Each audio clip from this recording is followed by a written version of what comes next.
Right, we mentioned we were talking about baseball earlier, and that time has come. One of the favourite sports in America, it's fair to say, but it's never... I think, in fact, they used to call it America at Play, baseball, I believe, was an expression that was once used to describe baseball. It was the sort of the national pastime. Never quite managed to catch on in the same way over here yet. Despite having been played in the UK since 1890, it's never really managed to gather the same popularity as football, rugby or cricket, and has been regarded, it says here, as a fun pastime. I have a couple of competitors here that might disagree with that. The British Baseball League is hoping to change that with 63 teams nationwide. The future looks very bright indeed. 3 new teams will be joining the National Baseball League this year: the Essex Arrows, the Mildenhall Bulldogs and the Southampton Mustangs. I'm delighted to say we're joined by Aspi Dimitriov, the Southern Senior League Commissioner from the British Baseball Federation. Welcome, thank you for coming in. And David Shea, is it David Shea? Have I got your... Shea, as in Sonny and Shea. So, David Shea, excellent. I'm glad you said that. The general manager of the Essex Arrows Baseball Club. Gentlemen, welcome. As I said, we're hoping to be joined by another guest a little bit later on, but it's good to have the two of you here. The first thing I must ask you is where you've come in from today, because we're asking everybody who's been based in and around London, because, well, everything's been called off, as you know, as far as football's concerned. You said you came in from Golders Green, Aspi. Golders Green, North West. How does it look in Golders Green on the pavements and so on? North West London, I can confirm that the snow is melting. We're looking good. You wouldn't worry about people going to major sporting events slipping over and so on? No, I would have been more than prepared to go to any of the Premier League games that were cancelled. And you, David, as well, from Woodford Green, I think you said you came. That's right, yeah. What's it looking like out that way? It's fine. There's no problems at all. Would they have cancelled baseball matches in these conditions? They have played in snow. I have watched some baseball played in snow in October, but I would say they would, unless the undersoil heating solves the problem, they would have cancelled it, yes. It's a summer sport. Mm-hmm. Well, that helps, I suppose, doesn't it? If it being played in the sun, that is the problem with football. We do insist on playing it, in the depths of winter. Aspi, if we can start with you. I mean, you're the Southern Senior League Commissioner for the British Baseball Federation, so you have a real overview of the game's worth, as it were, in this country. I mean, tell us where it is, where you're hoping to get it, and just how popular is it?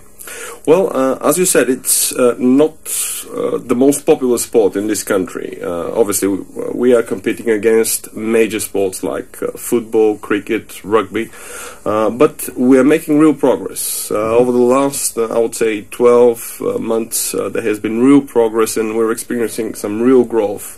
I mean, some figures which came out the last month confirmed that we've had 5% growth in players, 9% growth in the number of teams, so things are really picking up. There's a lot of interest being generated around the country.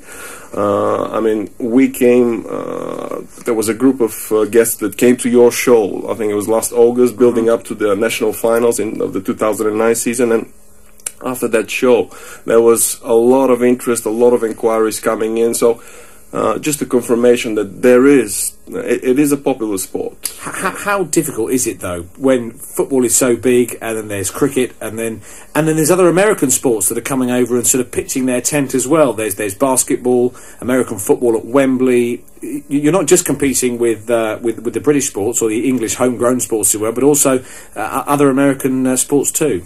Yeah, it's true. It's a very populated market, but we would like to see ourselves not that much as a competitor to those sports, but we offer something different, something unique. I can tell you, I come from a football background, and I had a try of baseball about 8 or 9 years ago, and I haven't looked back. Basically, I got the bug, and it's stuck with me now. And I think that's our most valuable asset in the sport, that it's contagious. And as I said, we see ourselves more as an alternative, a unique opportunity for people to play sport in the summer. We have had a large number of cricket players coming and joining us, not necessarily leaving their cricket clubs, but playing cricket and baseball, and they're being very successful, and they're finding that baseball is a lot more than the perception is that baseball is not that much of an enjoyable sport, but they're finding it very, very enjoyable, and they're very successful. Well, if you are a cricketer and you've decided to take up baseball and you're listening to us this evening, do get this afternoon, even it's dark outside, I still can't get it out of my head that we're in the middle of the day. 020 722 4200 is the telephone number, or you can text in on 07786 200 949. A little story that I learned during the summer. In America, obviously, baseball, massive, absolutely huge. Apparently, cricket was the #1 sport at one stage, up until the Civil War in America. But then cricket, they couldn't play it, as obviously there was battles going on up and down the country. So when the battle stopped and they wanted something to do, they started playing baseball, and that's when baseball took over from cricket in America. Only found that out this summer. Nobody's interested. Is that an apocryphal tale? Is Kevin just concocted that, having had a few too many shandies in the cricket club afterwards, or? I have to say that I'm not the best person to talk about the history of baseball, but my understanding is from stories being told and the history of the sport is that a gentleman whose name doesn't come to mind immediately, but he felt that baseball should be an American sport, and he took cricket as a game and kind of revamped it and made it for the American market. It was marketed as America's cricket, if you like. So, yeah, very much... apparently that was the kind of time when it really took off. When does the season start over here? Well, I can tell you that clubs are getting ready for the new season right now. Obviously now with the snow, I think some of the indoor sessions have been cancelled because people, not taking the risk to get to the indoor venues, but sessions are starting right now. It's spring training time. In February, the clubs get back to their fields, and eventually, at the end of April, it's opening day, the season begins, and we are really looking forward to it. David Scher, the general manager of the Essex Arrows Baseball Club. You're sort of at the coalface of this, I would imagine. It says here you had a very successful 2009 season, dominated the AAA League. Tell us how the summer went for you. It was fantastic. We went 25 games unbeaten last season. We had a great season. We had a lot of players who had been with the club for a number of years who just all peaked at the same time. And we not only, because of the baseball that we played on the field, but we went to a game in Brighton, and there were about 50 kids from the Westcliff Rugby Football Club, and they found out we were from Essex, and they started screaming and shouting and jumping up on the dugouts, and it was the most incredible thing that I've been involved in baseball in 20 odd years that I've been playing in this country. It was amazing, and the kids were so enthusiastic that we actually stayed in contact with them, and sometime, I think it was in July, we went to the Westcliff Rugby Football Club. There was about 7 of us from the Essex Arrows, and we took them for a training session, and there was about 30 or 40 kids.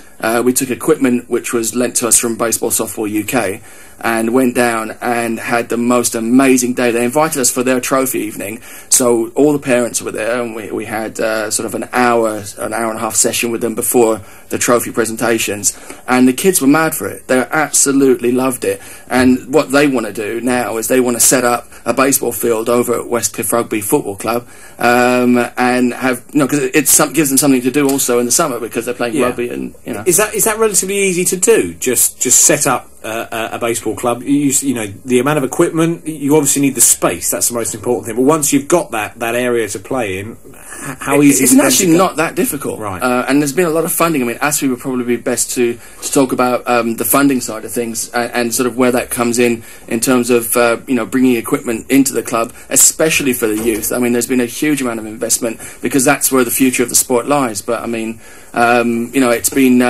it's been a great summer, because also from that we had, which was amazing, we were playing in London, and Jerry Springer was over doing Chicago from the States, and we saw him there.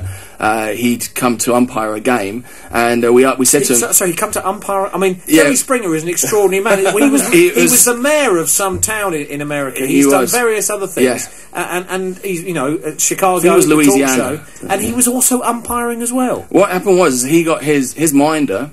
who just